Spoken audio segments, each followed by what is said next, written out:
నాగేశ్వర్ గారు నమస్కారం సార్. ఉగాది వేళ ఆయా రాజకీయ పార్టీల ఆఫీసుల్లో జరిగిన పంచాంగ శ్రవణాల్లో ఆయా పార్టీలకు అనుగుణంగా జోస్యం చెప్పిన పంచాంగ శ్రవణం చెప్పిన పండితులు సార్. ఉదాహరణకు తిరుగులేని రేవంత్ అని చెప్పి రేవంత్ రెడ్డికి అనుగుణంగా గాంధీ భవన్లో పంచాంగ శ్రవణం, సంక్షేమ రాజ్యంలో అంతా రాజపూజ్యమే అంటూ రవీంద్ర భారతిలో గవర్నమెంట్కి ప్రోగా పంచాంగ శ్రవణం. ఇక చంద్రబాబుకు అన్ని మంచి రోజులే అంటూ ప్రముఖ పంచాంగకర్త మాచిరాజు వేణుగోపాల్ పంచాంగ శ్రవణం. ఇక కొత్త సంవత్సరంలో కేసీఆర్ నిర్ణయాలకు ప్రజాబలం అంటూ తెలంగాణ భవన్లో పంచాంగ పట్టణంలో పండితులు. ఇక సుస్థిర ప్రభుత్వం రావాలి అంటూ భారతీయ జనతా పార్టీ ఆఫీసులో పంచాంగ శ్రవణం. సో ఆయా పార్టీలకు అనుగుణంగా భవిష్యత్తు చెప్పిన పండితులు. అంటే సంభావన ఇస్తే పంచాంగాలు మారుతాయా, భవిష్యత్తు మారుతుందా? అంతేకాదు, ఇక మీరు చెప్పిన దానికి అదనంగా ఏంటంటే కాంగ్రెస్ పార్టీ పంచాంగంలో, కాంగ్రెస్ పార్టీ వద్ద చెప్పిన పంచాంగం, గాంధీ భవన్లో చెప్పిన పంచాంగంలో 2026లో ప్రధానమంత్రి మారుతారని కూడా చెప్పారు. నేను పత్రికలు చదివాను. సో అలాగే మీకు కేసీఆర్కు చెప్పిన పంచాంగంలో ఆచితూచి మాట్లాడాలి, మాటలే సమస్య రావచ్చు. కేటీఆర్కు దగ్గరి వాళ్ళు కూడా దెబ్బతీయవచ్చు అని అంటే క్లియర్గా. అలాగే బీజేపీ కార్యాలయంలో చెప్పిన పంచాంగంలో జమిలీ ఎన్నికలు కూడా వచ్చాయి. ఒకే దేశం ఒకే ఎన్నిక అని కూడా వచ్చేసింది. సో అంటే చాలా క్లియర్గా రాజకీయ పార్టీలు దేశంలో జరుగుతున్న రాజకీయ పరిణామాలని పంచాంగకర్తలు గమనంలోకి తీసుకొని పంచాంగంలో జమిలీ ఎన్నికలు కూడా తీసుకొచ్చారంటే మామూలు కాదు కదా. పంచాంగ రచయితలు జమిలీ గురించి రాస్తారా? సో అంటే దానికి ఏదో ఇంటర్ప్రిటేషన్ ఉంటుంది, దీని మీనింగ్ ఇది అంటారు. సో జమిలీ ఎన్నికలు, సంక్షేమ రాజ్యాలు, ప్రభుత్వాలకు అసమ్మతి, రాజకీయ పార్టీల్లో బీఆర్ఎస్లో పార్టీ నుంచి ఎమ్మెల్యేలు పోవడము, సుస్థిర ప్రభుత్వము, ప్రపంచంలో భారతదేశం వైపు చూడడం, ఇవన్నీ ఏంటి అసలు? అంటే రాజకీయ పార్టీల నినాదాలు, రాజకీయ పార్టీల్లో వస్తున్న పరిణామాలు, రాజకీయ రంగంలో వస్తున్న పరిణామాలన్నింటినీ తమ క్లయింట్లకు అనుగుణంగా కస్టమైజ్ చేశారు. సో ఈ కస్టమైజ్ చేయడం వల్ల రాజకీయ పంచాంగాలు అయితే కానీ అసలైన పంచాంగం కాదు. సో అది పంచాంగం యొక్క విలువను, విశిష్టతను, విశ్వసనీయతను కూడా దెబ్బతీస్తాయి. సో అందువల్ల పంచాంగకర్తలైనా ఎవరైనా వారు నమ్మినటువంటి సిద్ధాంతాన్ని చెప్పడం ఓకే, దానికి అనుగుణంగా పొలిటికల్ ఇంటర్ప్రిటేషన్లు ఇచ్చి, పొలిటికల్ ఈక్వేషన్లు ఇచ్చి దానికి సమాధానాలు చెప్పేటువంటి ప్రయత్నం చేయడం. సో చూస్తుంటే జగన్ పంచాంగం చెప్పించుకున్నట్లేదు. అది కూడా ఏదో పత్రికలు చదివారు. పంచాంగ శ్రవణం లేదు, ఎందుకంటే ఆ శ్రవణానందకరంగానే ఉంటుంది కదా ఎట్లాగో అని. ఆయన పంచాంగ శ్రవణం లేదు. బహుశా అది ఉండుంటే అందులో కుట్రలు జరుగుతున్నాయి, పేదల బిడ్డకు క్లాస్ వారు పెత్తందారులు కుట్ర పన్నుతున్నారు పేదల పైన అని కూడా బహుశా పంచాంగంలో ఉండేదేమో. సో అందువల్ల రాజకీయ పంచాంగాలు తయారైతే అసలు ఎక్కడికి పోతున్నాం మనం అనేది క్వశ్చన్ అవుతుంది. ఇది ఓన్లీ మ్యాటర్ ఆఫ్ ఎంటర్టైన్మెంట్గా మిగిలిపోతుంది. అక్కడికి పంచాంగము ఒక గొప్ప సాంస్కృతిక విశిష్టత కలిగినటువంటిది. దాని యొక్క రాజకీయ బేరసారాలకు, రాజకీయ వాద ప్రతివాదాలకు బలి చేస్తే జరిగేదేంటి? పంచాంగం పట్ల ప్రజల్లో ఉండే గౌరవం తగ్గుతుంది, పంచాంగం పలుచనబడుతుంది, రాజకీయం బలపడుతుందో లేదో తెలియదు. కానీ రైట్ సార్. ఇక ఉగాది వేళ వాలంటీర్లకు బంపర్ ఆఫర్ ఇచ్చారు సార్ చంద్రబాబు నాయుడు. వాలంటీర్ల వ్యవస్థను కొనసాగిస్తాం అని చెప్పడంతో పాటు వాలంటీర్లకు పారితోషికం 10,000 ఇస్తాము అని చెప్పి, ఇన్నాళ్ళు మనం చూసాం ఒక 2-3 ఏళ్లుగా వాలంటీర్ల వ్యవస్థ మీద ఏ తరహా ఆరోపణలు ప్రతిపక్షాలు చేస్తూ ఉన్నాయో దానికి సంబంధించే నాలుక మడతేస్తూ నయవంచన అంటూ సాక్షి ఒక బ్యానర్ ఐటమ్ను కూడా ప్రచురించింది సార్. అప్పటి నుంచి ఇప్పటి వరకు వాలంటీర్ల విషయంలో వాళ్ళు ఏమన్నారు ఏంటి అని చెప్పేసి YSR Congress party social media కూడా చంద్రబాబు నాయుడు నిన్న ప్రకటించిన ఈ ఆఫర్ని ఎద్దేవా చేస్తూ ఒక వీడియో రిలీజ్ చేసింది సార్. ఒకసారి అది వినిపిస్తాను ప్రేక్షకుల కోసం. కేసుల్లో వాలంటీర్లు లేరా? వాలంటీర్ వ్యవస్థ కొనసాగిస్తామని మరొక్కసారి మీ అందరికీ హామీ ఇస్తున్నా. డ్రగ్స్ అక్రమ కేసుల్లో వాలంటీర్లు లేరా? గంజాయి రవాణాలు ఈరోజు వాలంటీర్లు లేరా? 5,000 కాదు, మీకు రాబోయే రోజుల్లో 10,000 రూపాయలు పారితోషికం ఇచ్చే బాధ్యత మాది. ఆడపిల్లల అక్రమ రవాణాలు వాలంటీర్లు లేరా? ఆడపిల్లలు అత్యాచారాలు చేసిన వాళ్ళు వాలంటీర్లు లేరా? ఆడపిల్లల్ని కిడ్నాపులు చేసుకొని గ్యాంగ్ రేపులు చేసిన వాళ్ళు వాలంటీర్లు లేరా? ఆఖరికి ఆడపిల్లల విషయంలోనే కాదు, భూ కబ్జాల విషయంలో వాలంటీర్లు ఉన్నారు, మట్టి దోపిడీల్లో వాలంటీర్లు ఉంటున్నారు, ఇసుక దోపిడీల్లో వాలంటీర్లు ఉంటున్నారు. ఇంత దారుణమైన వ్యవస్థను మీ దగ్గర పెట్టుకొని వాలంటీర్ వ్యవస్థ కొనసాగిస్తామని మరొక్కసారి మీ అందరికీ హామీ ఇస్తున్నా. Right sir. Vangalapudi Anitha comment చేసిన కామెంట్స్ని క్షమించాలి, వంగల్పూడి అనిత చేసిన కామెంట్స్ని అండ్ చంద్రబాబు నాయుడు నిన్న చేసిన ఈ వాలంటీర్ల వ్యవస్థను కొనసాగిస్తామని సింక్ చేసి వాళ్ళు ఒక వీడియో రిలీజ్ చేశారు. నాట్ ఓన్లీ వాలంటీర్ వ్యవస్థ అందరినీ అనలేదు కదా, వాలంటీర్లలో కొంతమంది అని అంటారు. సార్, సో దానికన్నా ముఖ్యమైన పొలిటికల్ పాయింట్ ఏంటంటే వాలంటీర్ వ్యవస్థ పైన యూటర్న్ కనబడుతుంది. Yes sir. సో ఇప్పుడు కూడా రాజకీయాల్లో క్రెడిబిలిటీ ముఖ్యమవుతుంది. నువ్వు మంచో చెడో ఒక విషయం చెప్పితే దానికి కట్టుబడి ఉంటే ప్రజలు ఇవాళ కాకపోతే రేపైనా ఆహ్వానిస్తారు. సో వాలంటీర్ల పైన టీడీపీ కానీ జనసేన కానీ ప్రతికూల వైఖరి తీసుకున్న మాట నిజం. మొదట్లో అసలు వాలంటీర్ వ్యవస్థ వైసీపీ తన ప్రభుత్వ ధనంతో తన కార్యకర్తలుగా పెట్టుకున్నారు అన్నారు. అంటే రేపు తెలుగుదేశం అధికారంలోకి వస్తే వాళ్ళ 10,000 ఎవరిస్తారు? తెలుగుదేశం పార్టీ ఖాతా నుంచి ఇస్తారా? మళ్ళీ రాష్ట్ర ప్రభుత్వ ఖజానా నుంచి ఇస్తారు కదా. మరి వాళ్ళని ఎవరిని పెడతారు? టీడీపీకి సంబంధం లేని వాళ్ళని పెడతారని హామీ ఇవ్వగలరా? ఏ రాజకీయ పార్టీ అయినా ప్రభుత్వంలో తామున్నప్పుడు తమ వ్యతిరేకుల్ని తీసుకెళ్ళి తమ ప్రభుత్వ కార్యక్రమాల్ని పంపిణీలో పెడతారా? పెడతారు. ఏమన్నా వాళ్ళకి ప్రయోజనం ఉంటుందా? మరి తెలుగుదేశం చెప్పగలుగుతుందా? సో తెలుగుదేశం పార్టీ అంతకుముందు పెట్టిన జన్మభూమి కమిటీలో టీడీపీ వాళ్ళు కాక వేటి వాళ్ళు ఉన్నారా? అందువల్ల వాలంటీర్ వ్యవస్థ విషయంలో ఒక స్పష్టత ఉండాలి. ఈ వ్యవస్థ సరైందా కాదా, ఇది రాష్ట్ర ప్రభుత్వ ఖజానాకు భారము అన్నారు. మరి ఇప్పుడు భారం కదా 5,000 10,000 చేస్తే. సో మరి ఇప్పుడు వారిపైన రకరకాల ఆరోపణలు, అత్యాచారాలు చేశారు, కిడ్నాపులు చేశారు, అక్రమ రవాణా చేశారు, మట్టి వ్యాపారం చేశారు, ఇసుక వ్యాపారం చేశారు. మరి చేసినందుకు జీతం 5,000 10,000 పెరుగుతుందా? సో ఈ ప్రశ్న వస్తుంది కదా.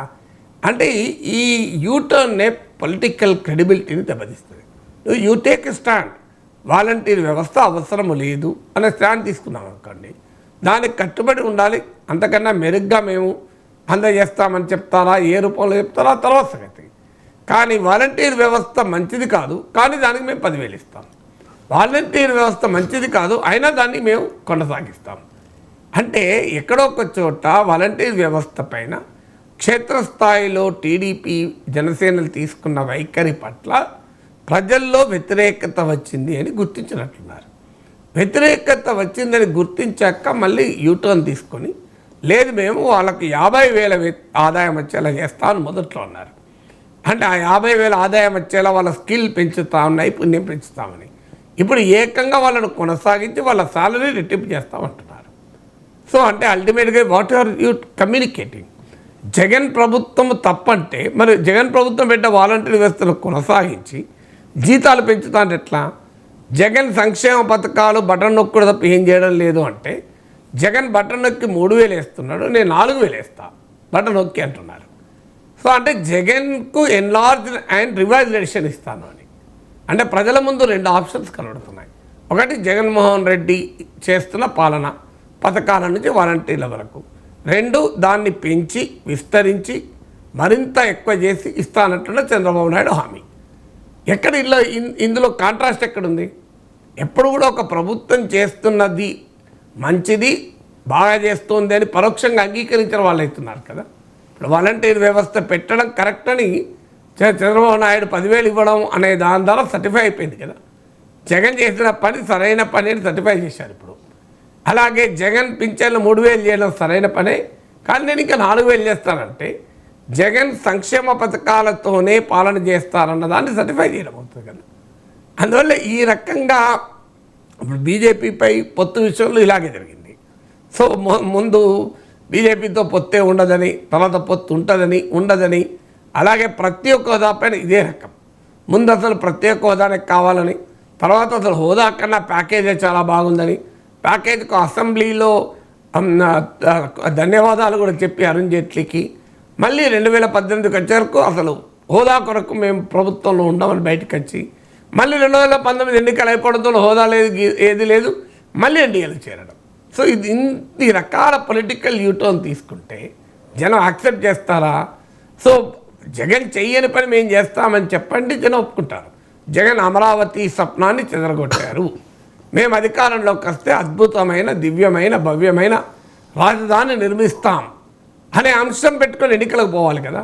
మీరు ఎక్కడ అమరావతి గురించి చర్చిస్తలేదు చూడండి.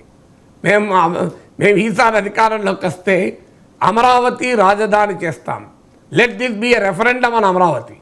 ఆంధ్రప్రదేశ్ ప్రజలకు రాజధాని కావాలంటే చంద్రబాబు కోటేయండి, లేదు రాజధాని 3 చోట్ల 3 ముక్కలుగా పెడదామంటే జగన్ కోటేయండి అని కనుక కూటమి ధైర్యంగా చెప్పగలిగితే ప్రజలు దే స్టాండ్ ఫర్ సంథింగ్ అని. నిన్న దాకా రాజధాని నాశనం చేశారని ఎన్నికలకు వచ్చే వరకు రాజధాని ప్రధాన అంశంగా లేదు. అడపదడప మాట్లాడుతున్నారు, మాట్లాడతలే అంటలేను. కానీ జగన్ చేస్తున్న పనులను నేను రివైజ్ చేసి ఎన్లార్జ్ చేసి ఇస్తాను, ఆయన చేయని పనులు మాత్రం నేను పెద్దగా పట్టించుకోను అనే వైఖరి కూటమిని దెబ్బతీస్తుంది, మీరు రాజకీయంగా ఇది నష్టం కలిగిస్తుంది. Right sir.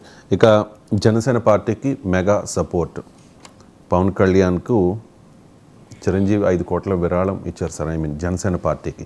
సో జనసేనకు మెగా మద్దతు ప్రభావం ఎంతవరకు ఉండవచ్చు అంటే జగన్మోహన్ రెడ్డికి చిరంజీవికి సన్నిహిత్యం ఉంది అనే ప్రచారం జరిగింది. ఒక దశలో చిరంజీవిని రాజ్యసభకు పంపిస్తారు జగన్మోహన్ రెడ్డి అన్న ప్రచారం జరిగింది. భారతీయ జనతా పార్టీ చిరంజీవిని అట్రాక్ట్ చేసే పని చేసింది. అల్లూరి సీతారామరాజు జయంతి ఉత్సవాల్లో ప్రధానమంత్రి మోడీ పక్కన మనకు చిరంజీవి కనిపించారు.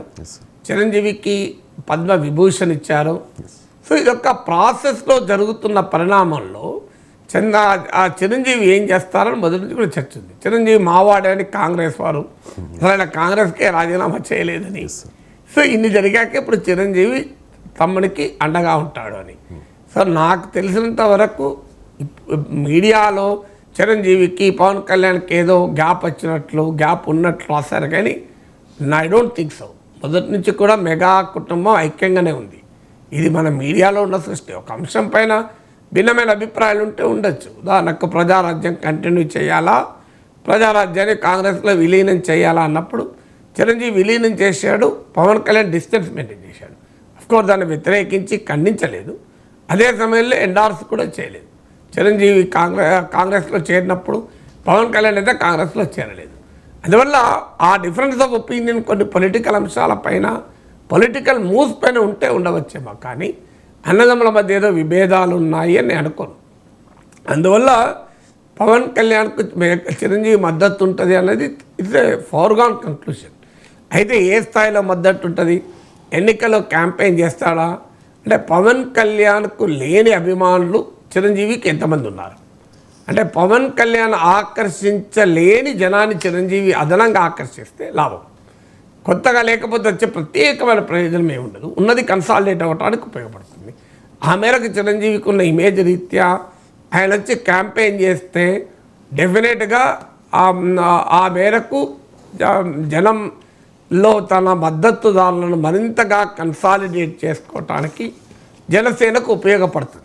అయితే కేవలము పవన్ కళ్యాణ్కే క్యాంపెయిన్ చేస్తాడా, ఇతర జనసేన అభ్యర్థులు కూడా క్యాంపెయిన్ చేస్తారా, లేదు మొత్తం కూటమి అభ్యర్థులు టీడీపీ బీజేపీ అభ్యర్థులకు కూడా క్యాంపెయిన్ చేస్తాడా, ఇంకా ఈ పాయింట్స్ మనకు తెలియదు. ఒక పవన్ కళ్యాణ్కి మాత్రమే క్యాంపెయిన్ చేస్తే ఇది ఓన్లీ పర్సనల్ యాక్టివిటీ, పొలిటికల్ ఎండార్స్మెంట్గా అనిపించుకోదు. జనసేనకు మాత్రమే క్యాంపెయిన్ చేసి కూటమికి క్యాంపెయిన్ చేయకపోతే ఖచ్చితంగా ప్రశ్నలు ఎదురవుతాయి. అంటే ఈ కూటమి పట్ల చిరంజీవి ఆసక్తిగా లేడు, కూటమి కట్టడాన్ని చిరంజీవి అప్రూవ్ చేస్తలేడు అని ప్రత్యర్థులు ఇంటర్ప్రిట్ చేస్తానికి అవకాశం ఉంటుంది. పొలిటికల్ ఎండార్స్మెంట్ కాదా అవునా అనే క్వశ్చన్ కూడా వస్తుంది. అయితే ఇక మొత్తానికి చిరంజీవి వచ్చి కూటమి తరఫున ప్రచారం చేస్తే అనివార్యంగా వైఎస్ఆర్ కాంగ్రెస్ నుంచి ఒక ప్రశ్న వస్తుంది. ఆ చిరంజీవి ప్రజారాజ్య వైఫల్యము, ప్రజారాజ్యం పెట్టి కాంగ్రెస్లో విలీనం చేయడము, మళ్ళీ ఈ జనసేనను ఎక్కడ విలీనం చేస్తారో అనే ప్రశ్న ప్రత్యర్థం నుంచి వస్తుంది.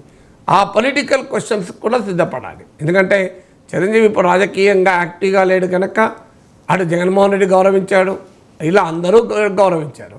ఒక్కసారి when you take political stand, political కంటెస్టేషన్లకి నీ వస్తే అప్పుడు అందరి వాడు కాదు కదా, ఎంత మెగాస్టార్ అయినా అప్పుడు ఖచ్చితంగా ప్రత్యర్థుల నుంచి రాజకీయ ప్రశ్నలు అనివార్యంగా ఎదుర్కోవాల్సి వస్తుంది. సో అల్టిమేట్గా చిరంజీవి ప్రచారం వల్ల పవన్ కళ్యాణ్ గెలుపుకు చిరంజీవి వస్తేనే సాధ్యము, చిరంజీవి రాకపోతే సాధ్యం కాదు అనుకోవడం కూడా పొరపాటే. So it will help him further consolidation. కానీ కొత్తగా అదేదో అనూహ్యమైనటువంటి మార్పు కూటమికి కానీ జనసేనకు కానీ తెస్తుందని నేను అనుకోను. ఉన్నది కన్సాలిడేట్ చేసుకోవడానికి ఖచ్చితంగా ఉపయోగపడుతుంది. Right sir. ఈ 5 ఏళ్ల జగన్ పాలన మీద ఎప్పుడు కూడా చిరంజీవి నెగిటివ్గా కామెంట్ చేయలేదు. అవకాశం సందర్భం దొరికిన 3 రాజ్యాలకు అనుకూలంగా కూడా మాట్లాడినట్టు వార్తలు. ఎస్ సార్, ఆయన స్వాగతించారు కూడా చిరంజీవి. అంటే పాజిటివ్గానే రెస్పాండ్ అయ్యారు. అనేక సందర్భాల్లో చిరంజీవి సతీ సమేతంగా జగన్మోహన్ రెడ్డి ఇంటికి వెళ్ళారు. ఆయన కూడా సాధారణంగా ఆయన్ని ఎదురెళ్ళి మరీ ఆహ్వానించిన పరిస్థితి ఉంది. సో ఒక రకమైన ర్యాప్ వాళ్ళిద్దరి మధ్య కొనసాగుతున్న నేపథ్యంలో పొలిటికల్గా తమ్ముడికి లబ్ధి చేకూర్చేందుకు జగన్తో వైరం పెంచుకుంటారా? ఖచ్చితంగా మరి జగన్ విమర్శించాలి కదా సార్ క్యాంపెయిన్కి వెళ్తే. చెప్పలేదు, విమర్శించాలని రూల్ ఏం లేదు కదా. సో పవన్ కళ్యాణ్కి ఓటేయమని అడగచ్చు, పవన్ కళ్యాణ్ వల్ల మీకు న్యాయం జరుగుతుంది అని అనొచ్చు, పవన్ కళ్యాణ్ తరఫున నేను హామీ ఇస్తున్నా మీకు సేవలు చేస్తాను అనొచ్చు, ఇవన్నీ అనొచ్చు. జగన్ విమర్శించాలని రూల్ ఏమీ లేదు. జగన్ విమర్శించకుండా కూడా పవన్ కళ్యాణ్కి ఓటు వేయమని అడగవచ్చు మోదీలాగా. సో అంటే మోడీ కంటే అంత కన్ఫ్యూజింగ్గా ఉండాల్సిన అవసరం లేదు చిరంజీవికి. Chiranjeevi is not a politician, Modi is a politician. Chiranjeevi ఇప్పుడు రాజకీయ నాయకుడు కాదు. సో తాను తన సోదరుని కొరకు ప్రచారం చేసే సమయంలో సోదరునికి ఓటు వేయని పాజిటివ్ క్యాంపెయిన్ కూడా చేయొచ్చు. కౌంటర్ క్యాంపెయిన్, నెగిటివ్ క్యాంపెయిన్ చేయాల్సిన అవసరం లేదు కదా. సో నాకు ఇప్పటికి గుర్తు, నేను ఎమ్మెల్సీగా పోటీ చేసిన ఒక సందర్భంలో ఒక మీటింగ్లో అంటే నాపై పోటీ చేస్తున్న ఒక రాజకీయ పార్టీకి అనుకూలంగా ఉంటానని భావించేటువంటి ఒక ప్రఖ్యాత మేధావి, ఏం సార్ నన్ను పిలుస్తలేరు మీ క్యాంపెయిన్లో, నేను వచ్చి మీకు మాట్లాడకూడదా అన్నాడు. సార్ మీరు వస్తా అంటే ఎవరు అభ్యంతరం సార్, చాలా సంతోషం మీరే వస్తా అంటే, కానీ మీకు ఉన్న రాజకీయ ఇంక్లినేషన్ నాకు తెలుసు కనుక మిమ్మల్ని ఇబ్బంది పెట్టకూడదని పిలవలేదు సార్ అన్నాడు. ఇబ్బంది ఏముంది, నేను మాట్లాడతాను కదా అని అన్నాడు. అని నా వేదిక మీదకి వచ్చి నాకు ఓటేవి అని చెప్పలేదు, నా ప్రత్యర్థులు ఓటేయకూడదని చెప్పలేదు, కానీ నాకు అనుకూలంగానే క్యాంపెయిన్ చేశాడు. ఎట్లా చేశాడు, వచ్చి నాకున్న పాజిటివ్ అంశాలన్నీ చెప్పాడు, నాకు ఓటేవి కూడా చెప్పలేదు ఎక్కడ. సో అట్లా తెలివిగా సమర్థించుకోవచ్చు, ఏం మాట్లాడుకుంటా కూడా. సో అందువల్ల చిరంజీవి వెళ్ళి పవన్ కళ్యాణ్కు ఓటేయమని మాత్రమే క్యాంపెయిన్ చేసి కూడా రావచ్చు కదా. పవన్ కళ్యాణ్ ఓటేయమని చెప్పేటప్పుడు జగన్ తిట్టాలని రూల్ లేదు కదా. అందుకే ఇవన్నీ స్టిల్ క్వశ్చన్.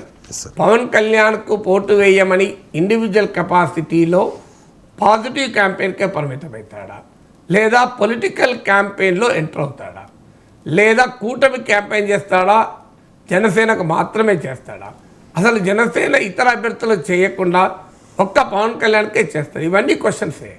సో అంటే that defines the political role of Chiranjeevi.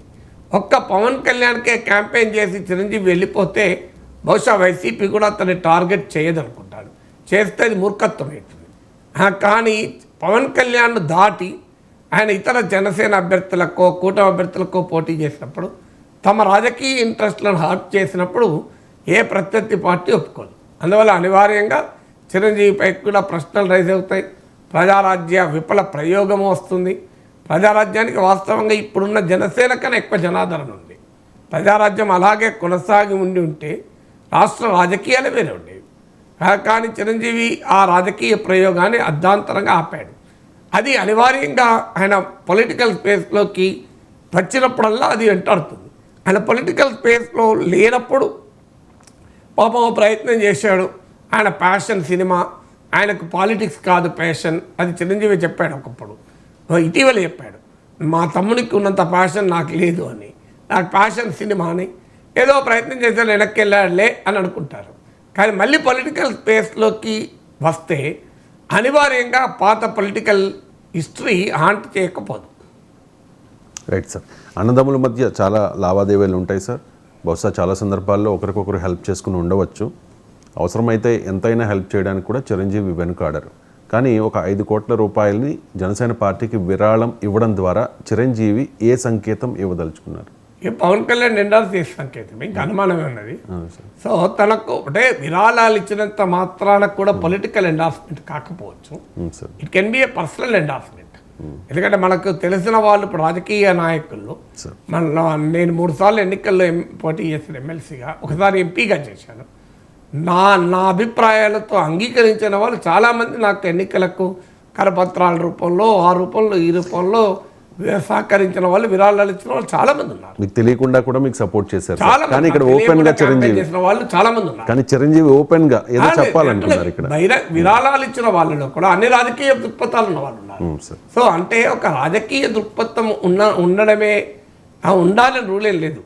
నీకు అభ్యర్థి మంచివాడు అనుకున్నావు అనుకోండి, ఆ అభ్యర్థికి సహకరిస్తాడు. ఇప్పుడు బ్రహ్మానందం వెళ్ళి కాంగ్రెస్ పార్టీ బీజేపీ అభ్యర్థి అనుకుంటారు కర్ణాటకలో సుధాకర్కు క్యాంపెయిన్ చేశారు. గతంలో కాంగ్రెస్ బీజేపీ అని చెప్పి బ్రహ్మానందం బీజేపీ నాయకుడు అందామా? మరి తెలంగాణలో కానీ ఆంధ్రాలో కానీ ఎక్కడన్నా బీజేపీకి ప్రచారం చేశారా? చేయలేక అక్కడ పర్సనల్ రిలేషన్స్లో వెళ్ళాడు, అలా క్యాంపెయిన్ చేసి వచ్చాడు. అందువల్ల పర్సనల్గా కూడా 5 కోట్లు ఇవ్వచ్చు కదా జనసేనకు. ఇవ్వకూడదు లేదు కదా, బ్రదర్ కదా, బ్రదర్ అన్నప్పుడు ఆ మేరకు సహకరించారు. దాన్ని మనము పొలిటికల్ యాంగిల్గా తీసుకోవాల్సిన అవసరం లేదు. Right sir. ఇక రఘురామకృష్ణరాజు ఆ సస్పెన్స్ అయితే కొనసాగుతూనే ఉంది సార్. నిన్న పవన్ కళ్యాణ్ కలిశారు రఘురామకృష్ణరాజు. పవన్కు 65,000 ఓట్ల మెజారిటీ వస్తుందంటూ కూడా ఆయన జోస్యం చెప్పారు. పండితులు జోస్యం చెప్తూ ఉంటే అక్కడికి వెళ్ళి ఈయన జోస్యం చెప్పిన పరిస్థితి. ఆయన చెప్పింది గెలిపిస్తానని గతంలో వర్మ గారు అన్నారు. మరి 35,000 ఎందుకు తగ్గినాయి సార్? నేను చట్టసభల్లో ఉంటా, అసెంబ్లీకి వెళ్తానా, పార్లమెంట్కి వెళ్తానా అనేది ఒక 48 అవర్స్లో తేలుతుంది అని చెప్పి నేను పిఠాపురంలో ఆయన కామెంట్ చేశారు సార్. ఎందుకు ఈ RRR విషయంలో సస్పెన్స్ కొనసాగుతూనే ఉంది? ఇంకా అంటే RRR సినిమా రిలీజ్కు, పొలిటికల్ సినిమా రిలీజ్కి ఇంకా 45 గంటలే ఉండగా మనం ఊహాగానాలు ఎందుకు? సో ఇదొక సస్పెన్స్ థ్రిల్లర్గా ఉన్నమాట నిజం. So let us wait for 48 hours. మరి సెన్సార్ బోర్డ్ సర్టిఫికేట్ రాలేదేమో, ఇంకా సెన్సార్ వాళ్ళ నుంచి క్లియర్ కాలేదేమో, ఈ లోపల ఎవరైనా హైకోర్టుకి వెళ్తారేమో తెలియదు కదా. సో అందువల్ల అక్కడ చాలా ఇంప్లికేషన్స్ ఉన్నాయి. ఒకటి, ఆయన టీడీపీలో చేరాడు. ఇప్పుడు ఈలోగా ఆయనకు టికెట్ రావడము రాకపోవడం మధ్య జరిగిన రాజకీయ పరిణామం ఏంటంటే ఆయన తెలుగుదేశంలో చేరాడు. సో తెలుగుదేశంలో చేరిన తర్వాత ఇప్పుడు టీడీపీ బాధ్యత అభ్యర్థి ఇవ్వడం. అంతకుముందన్నా కనీసం బీజేపీ బాధ్యత. ఇప్పుడు టీడీపీ బాధ్యత అంటే ఆయనను ఎక్కడ పెట్టాలి? అక్కడ నరసాపురం ఎంపీ ఇవ్వాలంటే బీజేపీ ఆ సీటు వదులుకోవడానికి సిద్ధపడాలి. బీజేపీ ఆ సీటు వదులుకునే దానికి సిద్ధపడుతుందా? బీజేపీ ఆ సీటు వదులుకునే పరిస్థితే ఉంటే అసలు ఈ ప్రశ్నే ఉత్పన్నం కాదు, ఈ వివాదం వచ్చేది కాదు కదా. ఆ సీటు నరసాపురంకి ఇచ్చేవారే కాదు కదా. ఇప్పుడు రఘురామకృష్ణరాజు ఆరోపించినట్లు జగన్ ప్రభావంతోనే బీజేపీ నరసాపురంలో ఆయనకు సీటు ఇవ్వలేదంటే ఇప్పుడు నరసాపురాన్ని బీజేపీ ఎందుకు వదులుకుంటుంది? జగన్ ప్రభావం ఏమైనా సూర్యగ్రహణ చంద్రగ్రహణం లాగా కొంత సమయమే ఉండి వీడిపోదు కదా.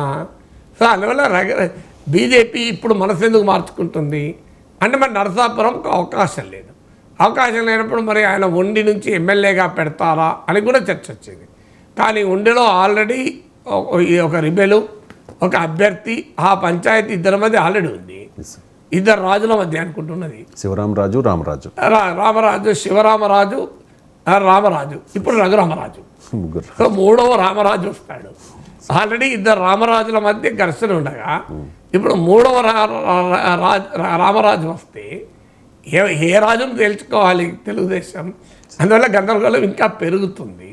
అందువల్ల ఉండి కాక నరసాపురం కాకపోతే ఏంటి, మనం అధికారంలోకి వచ్చాక మిమ్మల్ని రాజ్యసభకు పంపిస్తా లేదా కౌన్సిల్కి పంపిస్తా అని ఇంకో హామీ. అందుకు రఘురామకృష్ణరాజుకు ఆసక్తి ఉండాలి. ఎందుకంటే ఆయన వ్యవహార సరళి చూస్తే ఆయన జగనున్న సభలన్నా ఉండాలి, లేదా అంతకన్నా పై సభలో ఉండి అక్కడి నుంచి జగన్ వాయించాలి. సో ఆయన దొడ్డిదాన శాసన మండలిలోనూ లేదా రాజ్యసభలోనూ ఉండాలన్న దానికి ఆసక్తి ఉన్నట్టు కనిపించలేదు. ప్రత్యక్ష ఎన్నికల్లోనే పోరాడి జగన్ను ఓడించాలి అనేది, ఆయన అభ్యర్థిని ఓడించాలనేది ఆయన కోరికలాగా కనబడుతోంది. ఇప్పుడు ఆయనను అకామిడేట్ చేయడం ఎలా అనేది ఇప్పుడు తెలుగుదేశం ముందున్న సమస్య. అకామిడేట్ చేయకపోతే జగన్మోహన్ రెడ్డి ప్రభావం కూటమిపై ఉంది. బీజేపీ కూటమిలో ఉన్నా ఇంకా వైసీపీతోనే సంబంధాలు ఉన్నాయి. బీజేపీని కంట్రోల్ చేసే కెపాసిటీ చంద్రబాబుకు కూడా లేదు. కూటమి పైన జగన్ ప్రభావాన్ని ఆపగలిగే శక్తి తెలుగుదేశానికి కూడా లేదు అనే కంక్లూజన్లో బలపడటానికి అవకాశం ఉంటుంది. అందువల్ల ఈ 48 గంటల సస్పెన్స్ థ్రిల్లర్ ఎలా ఎండ్ అవుతుందో చూద్దాం. Right sir. ఇక ఎన్నికల వేళ రామనామ జపం చేస్తోన్న మోదీ రాముణ్ణి అవమానించింది కాంగ్రెస్ అని ఆరోపించారు సార్. దాంతోపాటు రామాలయ నిర్మాణాన్ని అడ్డుకునేందుకు కాంగ్రెస్ పార్టీ ప్రయత్నించింది అని చెప్పేసి. సో ఈ రామ జపం భారతీయ జనతా పార్టీని ఎంతవరకు ఉపయోగపడవచ్చు? అంటే BJP it is already tested weapon. Yes sir. రామనామమే కాదు, మీకు ఇటీవల ఇంకో ఉదాహరణ చెప్తాను. పాకిస్తాన్ లోపలికి వెళ్ళి మేము కొడతామని రాజ్నాథ్ సింగ్ మోడీ కూడా అన్నాడు. ఎక్కడ అది పెద్ద ట్రాక్షన్ రాలేదు మీరు గమనిస్తే. అంటే పుల్వామా తర్వాత బాలాకోట్ స్ట్రైక్స్ జరిగినప్పుడు వచ్చినంత ప్రభావము ఇప్పుడు మళ్ళీ అదే సీన్ రిపీట్ చేస్తా అంటే సాధ్యం కాలేదు. రీలాంచ్ సినిమాలలో కూడా జరుగుతూ ఉంటుంది. కొన్ని రీలాంచ్లు సక్సెస్ అవుతాయి, కొన్ని రీలాంచ్లు సక్సెస్ కావు. సో ప్రతి రీలాంచ్ సక్సెస్ కావాలని రూల్ లేదు. అలాగే పొలిటికల్ స్లోగన్ రీలాంచ్ చేసినప్పుడు రిపీట్ చేసినప్పుడు ఎకనామిక్స్లో లా ఆఫ్ డిమినిషింగ్ రిటర్న్స్ అని ఉంటుంది. అంటే మొదటిసారి వచ్చినంత ప్రయోజనం రెండవసారి, మూడవసారి, నాలుగవసారి రాకపోవచ్చు. అందువల్ల తిరిగి అవే మళ్ళీ పాకిస్తాన్, మళ్ళీ చైనా, అలాగే రామ మందిరం, మళ్ళీ ముస్లింలు ఈ ఇష్యూస్ తీసుకొస్తున్నారంటే మోడీ ఈజ్ అక్సెప్టింగ్ ఒక రకంగా ఎకానమీ, ఇలాంటి డెవలప్మెంట్, ఈ అంశాలు చెప్పుకొని ఎన్నికల్లో మూడోసారి గెలవడం మరి సాధ్యం కాదు అనే కంక్లూజన్కు మోడీ వస్తున్నాడా? 10 ఏళ్ల పాలన తర్వాత ప్రభుత్వం పట్ల సానుకూలత ఉంటే ఆ 10 ఏళ్ల పాలనే ప్రజలకు చెప్పి ఓట్లు అడగచ్చు కదా. అంటే ఎన్నికలు వచ్చినప్పుడల్లా పాలనపై రెఫరెండంగా కాకుండా భావోద్వేగపరమైన అంశాలపైకి ప్రజల చర్చను తీసుకెళ్ళి భావోద్వేగ అంశాల ఆధారంగా ఎన్నికల్లో గెలవడం అనేది బీజేపీ కొత్త కాదు. అయితే ఇప్పుడు మోడీ 10 ఏళ్ల పాలనలో భారతదేశంలో అద్భుతాలు చేశారు అని నమ్మితే బీజేపీ, అప్పుడు రాముడు అవసరం లేదు, పాకిస్తాన్ అవసరం లేదు, చైనా అవసరం లేదు కదా, మోడీ సరిపోతాడు కదా. అంటే ఎక్కడో ఒక చోట బీజేపీలో ఆ ట్రస్ట్ డెఫిసిట్ ఉంది. అంటే మోడీ పాలననే ప్రజలు అంశంగా తీసుకొని బీజేపీకి ఓటు వేస్తారా అంటే ఏమో వేయలేరేమో. అందుకే రాముడు కావాలి, చైనా కావాలి, పాకిస్తాన్ కావాలి, ఈ మధ్య శ్రీలంక కూడా పట్టుకొచ్చారు కచ్చితీవులోని.